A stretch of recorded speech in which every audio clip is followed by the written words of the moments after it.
안녕하세요. 오늘도 천안 알콜 아저씨예요. 몇 차례 얘기했지만 저는 지방에서 몇 안 되는 양형 자료를, 금주 클리닉에 대한 양형 자료를 써주는 몇 안 되는 한의사 중에 한 명이에요. 아니, 의료인 전체를 통틀어도 몇 안 되지 원래.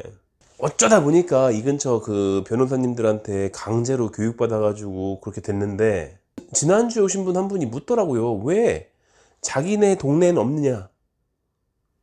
왜 자기 동네 옆에 있는 특례시에도 없느냐?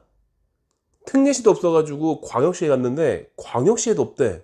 그래서 어쩔 수 없이 좀 멀리 있는데 여기까지 찾아왔는데, 오시면서 너무 멀긴 한데 왜 없느냐 도대체. 생각해보면은 저도 천안에 이전하기 전까지는 써본 적이 없어요. 그런 게 있는지조차도 몰랐다고.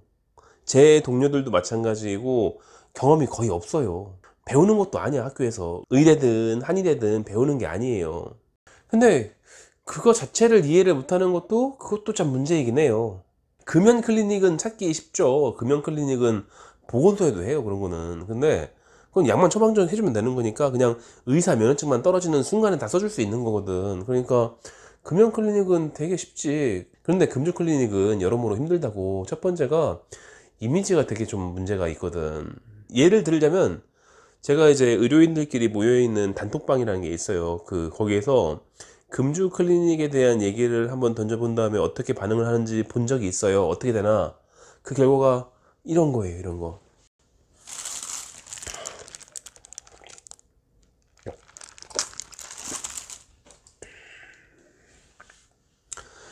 여기에 있는 멤버들 전부 다가 금주 클리닉 양형 자료를 써줄 수 있는 면허증이 있어요.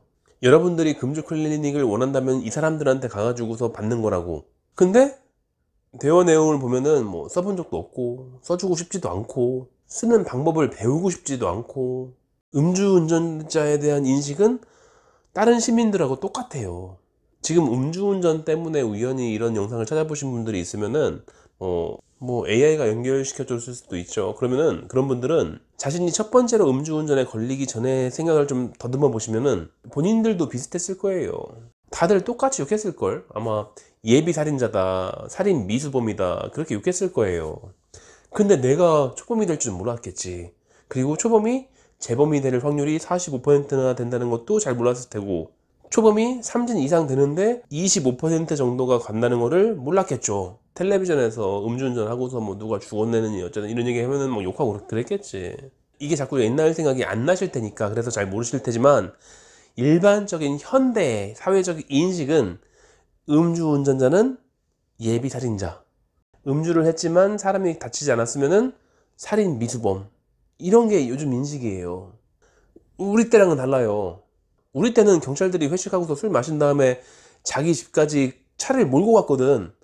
옛날엔 그랬었어요. 저 때는 그랬으니까 저도 음주운전을 수없이 많이 해봤을 테고, 옛날에. 그렇기 때문에 막 욕하기는 좀 힘든데, 현대 인식이 그렇기 때문에 일반인들에게 음주운전자의 인식이 그렇듯이 의료인에게도 똑같아요. 여러분들이 술 안 먹는 검사나 술 안 먹는 판사가 걸릴까봐 걱정하시는 것처럼, 술 안 먹는 의료인들은 여러분들을 보는 시선이 굉장히 나빠요. 일반 시민과 똑같다고. 차라리 술 먹고서 경찰을 때리고 이런 것들은 그냥 뭐 술 먹으면 개가 되나 보다, 이런 정도로 인식이 되는데, 술 먹고 운전대를 잡으면은 그때부터는 살인 미수범. 그게 요즘에 객관적인 인식이 그래요. 음주운전 변호사는 그 예비 살인자를 구해주는 무슨 빈센조 뭐 이런 악덕한 뭐 어둠의 변호사, 뭐 그런 이미지. 이 사람들은 나중에 정치 못해요. 분명히 엄청나 욕먹을 거야. 그리고 면허를 구제해주는 행정사, 그들은 예비 살인자에게 살인 면허를 되찾아주는 아주 못된 똑같은 이런 이미지예요. 그럼 의사나 한의사는 어떠냐? 어차피 음주에 대해서는 뭐 변호사도 필요할 테고 행정사도 필요할 테고 금주 클리닉 할 때는 의사나 한의사가 필요할 테고, 그런데 그들에게 어떤 이미지가 있느냐? 아니, 나는 괜찮아. 의사나 한의사는 괜찮다고 생각하지만 이게 좀 병원 이미지에 좀 타격이 되기도 해요. 보통은 순수하게 치료면만 볼 거 아니에요. 그래서 음주 클리닉은 본인의 의지가 굉장히 중요하기 때문에 본인의 의지가 좀 결여되어 있는 경우에는 그 성공률이 좀 많이 낮아요. 그런 것들이 더 신경 쓰이고 있는 건데, 근데 음주랑 관련돼 있는 의료기관은 혐오 시설로 생각을 해요. 아니, 음주를 사고를 낸 게 아니라 그냥 술 마시는 문제가 있어서 가는 곳이다라는 그런 이미지만 가지고서도 병원 이미지가 되게 안 좋아진다고. 그 청주 계신 분들이 있으면, 여기가 천안이니까 바로 옆에 청주가 있거든.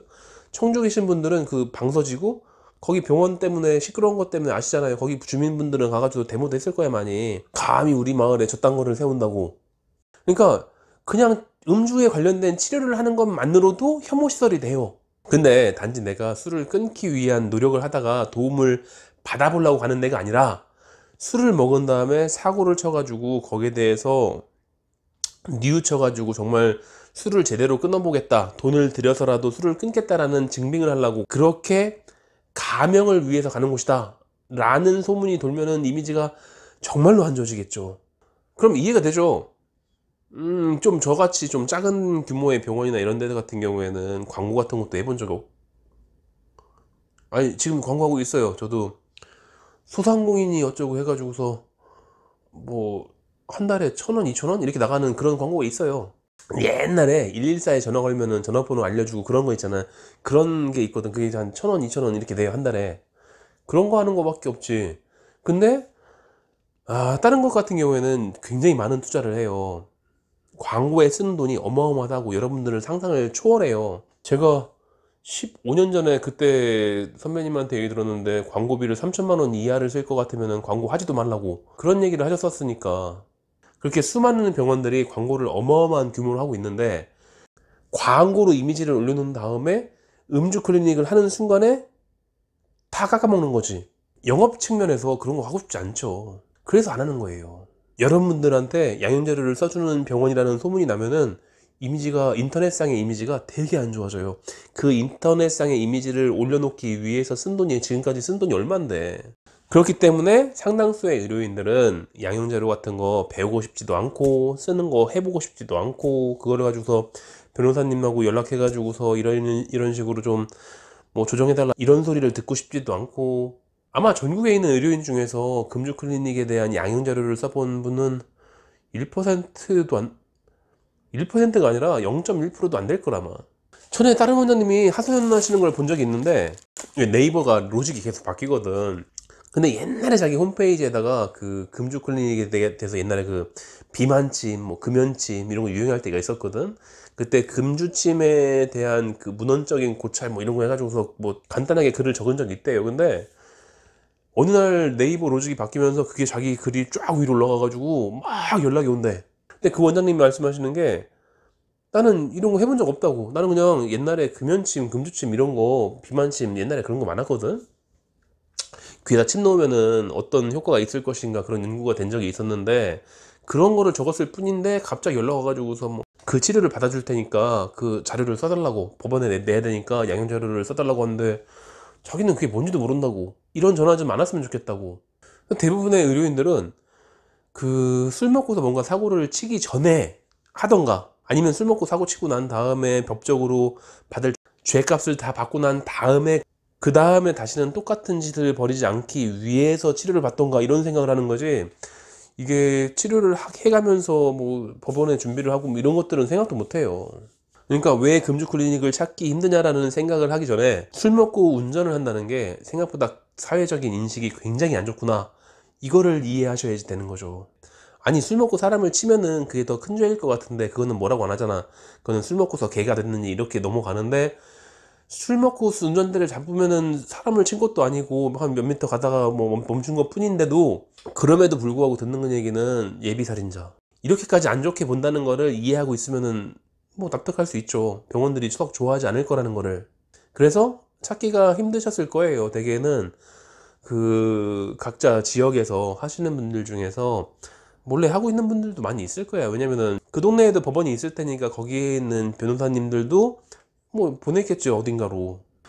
그리고 정신과에 갔는데, 뭐 일단 한번 와보시라라고 했는데 쫓겨나는 경우가 종종 있어가지고서 그걸 자꾸 물어보시는데, 그럴 수 있어요.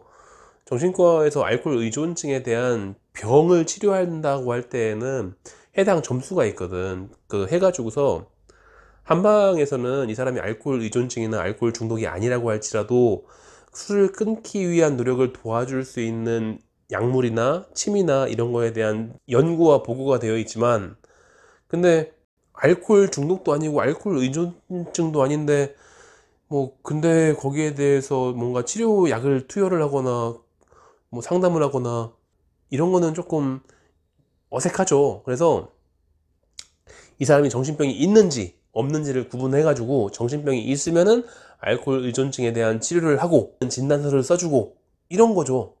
그렇게 하는 게 FM대로인데, 그런 FM대로 하는 곳을 가시면은 그럼 그렇게 점수 검사만 하다가 쫓겨나기도 하고, 그걸 미리 알고서 알코올 중독자 행세를 하고서 정신과 전문의 앞에서 알코올 중독증을 연기하다가 들켜서 쫓겨나기도 하고, 그래서 이렇게 지금 괴로우신 거죠.